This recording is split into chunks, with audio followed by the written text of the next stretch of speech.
안녕하세요. 샤랄라 DJ 샤디입니다. 오늘 낭독 드릴 작품은 알퐁스 도데의 코르니유 영감의 비밀입니다.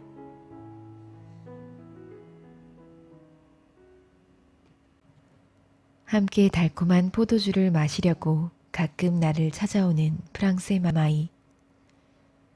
그는 늙은 피리 연주자입니다.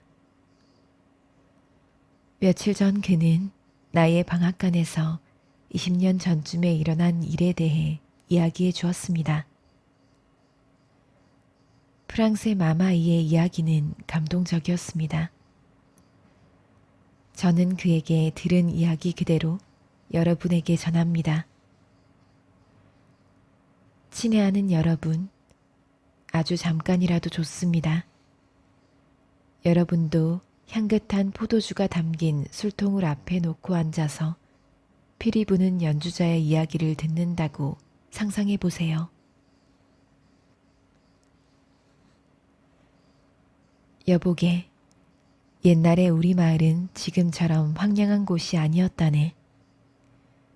그때는 밀가루 거래가 번성해서 농부들이 사방백리 근처에서 밀을 갈기 위해 이곳으로 오곤 했지. 마을 어느 쪽을 바라보아도 방앗간이 보일 정도였어. 소나무 숲에서 불어오는 북풍에 돌아가는 풍차날개와 언덕 비탈길 위 밀가루 자루를 싣고 다니는 당나귀들의 긴 행렬을 곧잘 볼 수 있었지. 참 즐거운 일이었다네.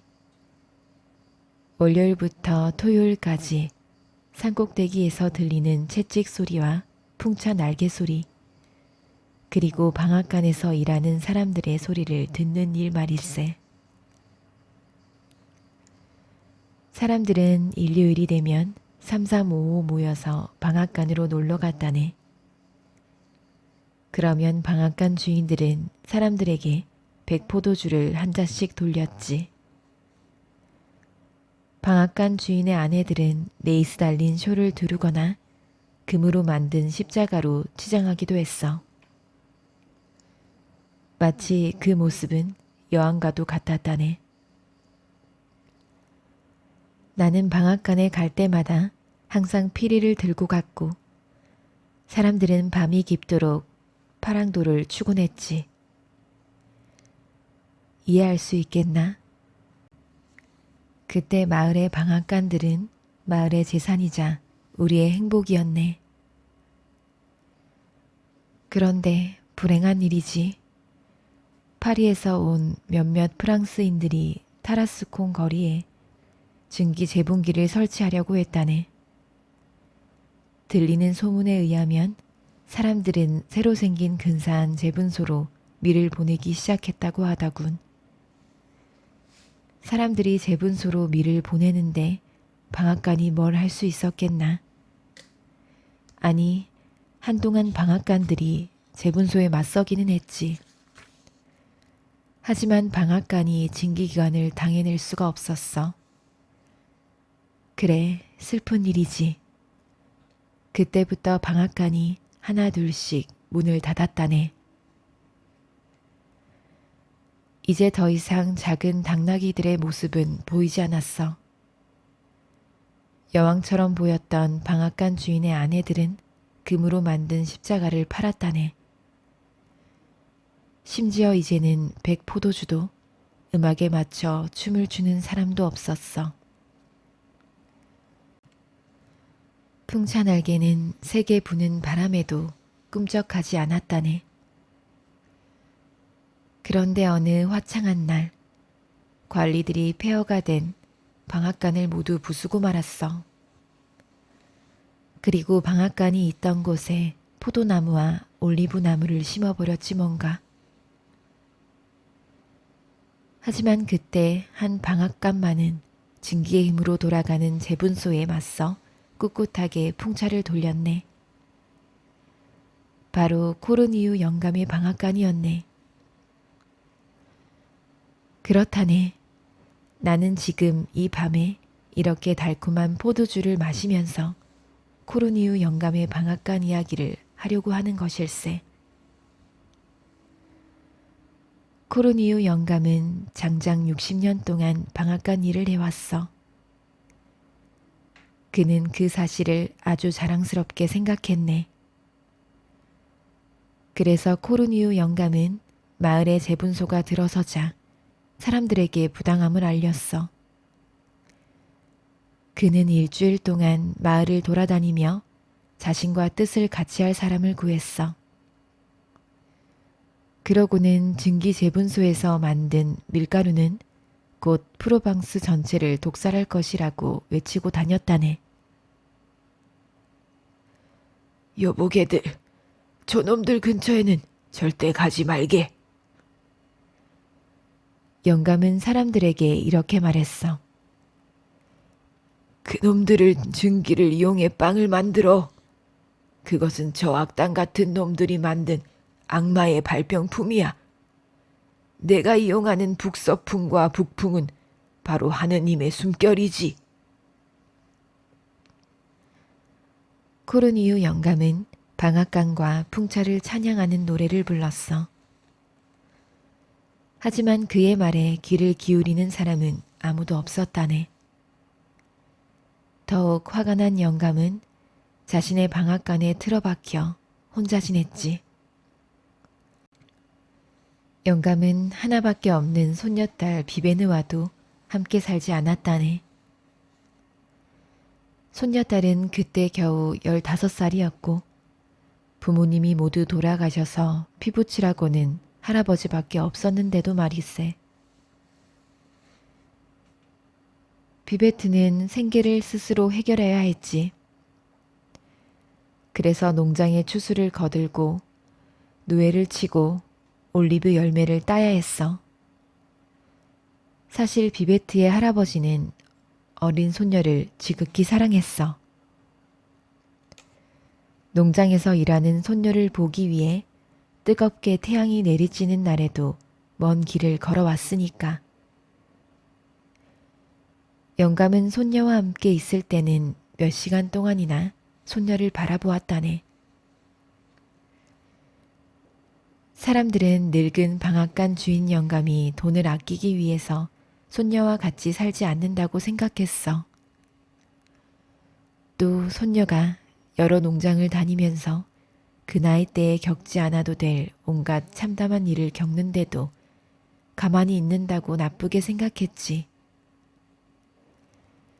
체면을 중시하던 코르니우 영감이 구멍난 모자를 쓴 채 낡은 허리띠에 맨 발로 거리를 돌아다니는 것을 보는 것도 민망하게 생각했지.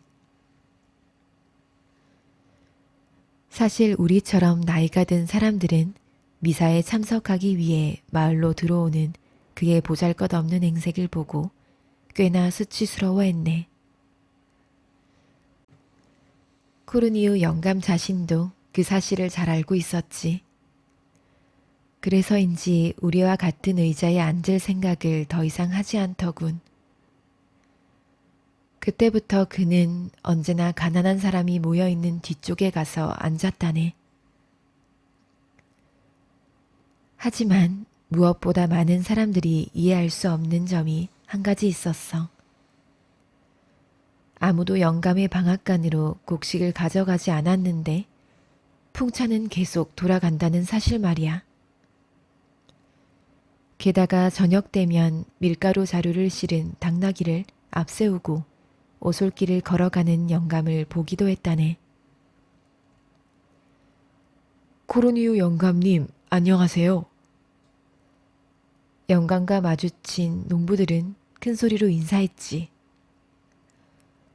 방앗간이 아직도 돌아가는 모양이네요. 내 방앗간의 풍차는 결코 멈추는 법이 없다네. 영감은 매우 유쾌하게 대답했어. 하느님께 감사할 일이야. 일거리가 떨어지는 경우가 없으니까. 하지만 많은 일감을 도대체 어디서 얻어오느냐고 누가 물어보기라도 하면 영감은 엄숙한 말투로 대답했지. 떠들어서는 안 되네. 난 지금 수출 쪽 일을 하고 있어. 어느 누구도 더 이상 알아낼 수가 없었지. 만약 어떤 용감한 사람이 방앗간 안을 훔쳐볼 생각을 했다 하더라도 말일세. 손녀인 비베트조차 방앗간 안으로 들어갈 수는 없었다네. 코론 이후 영감의 방앗간 문은 항상 닫혀 있었고 커다란 풍차 날개는 여전히 돌아가고 있었다네. 영감의 당나귀는 한가롭게 풀을 뜯고 야윈 고양이도 창틀 위에서 햇볕을 쐬고 있었지. 고양이는 가끔 심술궂은 표정을 짓기도 했어. 이런 모습들이 사람들에게 신비롭게 다가왔다네. 사람들은 영감의 방앗간에 대해 이야기하기 바빴어. 사람들은 방앗간 안에 밀가루 부대보다 더 많은 돈자루가 있을 거라는 둥 제멋대로 이야기하기 시작했다. 그리고 모든 것은 곧 밝혀졌지.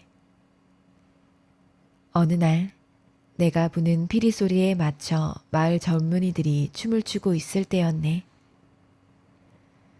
나는 그때 내 큰 아들과 영감의 손녀 비베트가 서로 사랑하는 사이라는 걸 알게 되었네. 솔직히 말하자면 난 싫지 않았어. 어쨌든 코르니우 집안은 명문이었으니까. 더군다나 예쁘고 어린 비베트가 집안에서 귀엽게 종종거리며 돌아다니는 모습을 보게 된다고 생각하니 나는 즐거웠다네. 나는 두 아이가 자주 만나 혹시라도 사고라도 칠까봐 이를 당장 매듭지어야겠다고 결심했지. 나는 영감의 집으로 갔어. 아, 자네도 봤어야 했는데 말이야. 그 늙은이가 나를 어떻게 대했는지 아는가? 문도 열어주지 않아서 조그만 열쇠 구멍을 사이로 내가 왜 이곳까지 올라왔는지 설명해야 했다네. 내 머리 위 창틀에서는 고양이가 악마처럼 숨을 핥아거리고 있었지. 코르니우는 내 말을 끝까지 듣지도 않았다. 영감은 나더러 돌아가서 필이나 불라고 말했어. 여기엔 왜 왔느냐? 그렇게 아들 혼사가 급하면 재분소 여자들한테나 가봐라 하면서 아주 고함을 지르더군. 이런 말을 듣고 가만히 있을 사람은 없지. 하지만 나는 분별력 있는 사람일세. 매우 화가 났지만 그런 바보 같은 늙은이는 내버려 두고 집으로 돌아왔다네. 그리고 내가 어떤 대접을 받았는지 아이들에게 이야기했어. 아이들은 도저히 믿을 수 없다는 눈치였어. 직접 방앗간으로 가서 영감과 얘기를 해보겠다고 하는 거야. 아, 나는 아이들의 청을 차마 거절하지 못했어. 내 허락이 떨어지자 아이들은 밖으로 뛰어나갔네. 아이들이 방앗간에 도착했을 때 코르니우 영감은 마침 외출 중이었지. 문에 자물쇠가 채워져 있었지만 영감이 밖에 사다리를 놔두고 외출했기 때문에 아이들은 창문을 통해 안을 내다보려고 했어. 아이들은 방앗간의 비밀을 알고 싶었던 거야. 그런데 창문을 통해 들어간 아이들은 더욱 의문을 가졌다네.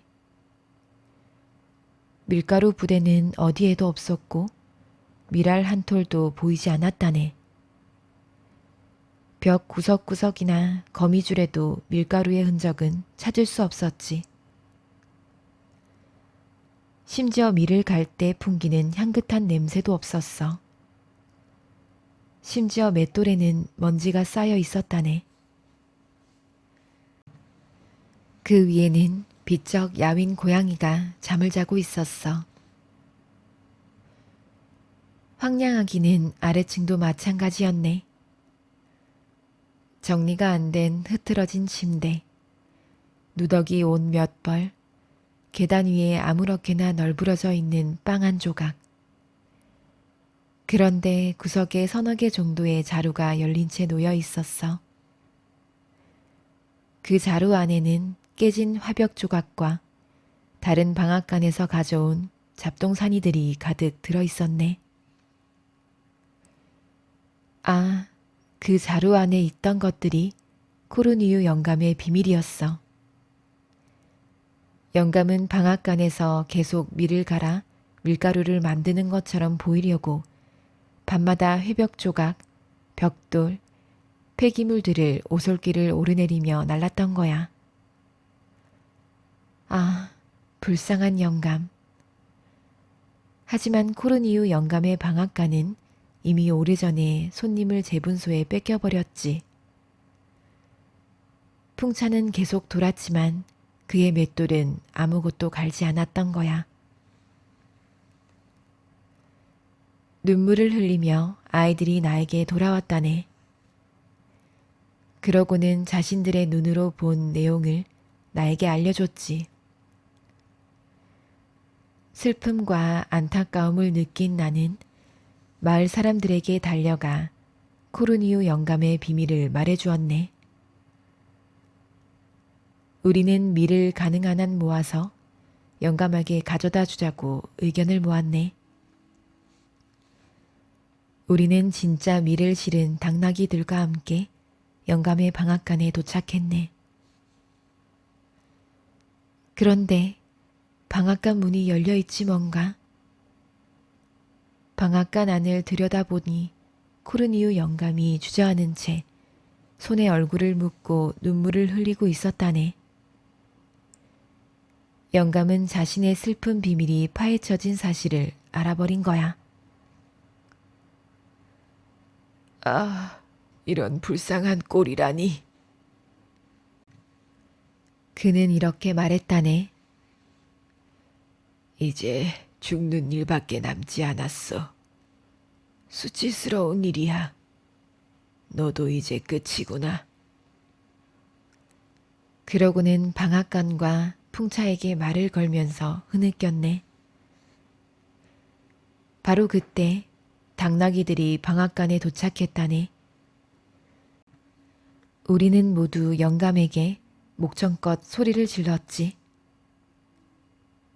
영감님, 여기 방앗간. 이봐요, 코르니유 씨. 우리는 영감님을 소리쳐 부르고는 방앗간 문 앞에 자루를 쌓아 올렸네. 바닥에는 황금빛이 도는 미랄이 흘러넘쳤지. 눈을 휘둥그레 뜬 코르니유 영감은 우리를 멍하니 바라보았네. 영감은 미랄을 한 움큼 움켜쥐고 우는 것도 웃는 것도 아닌 채 말했어.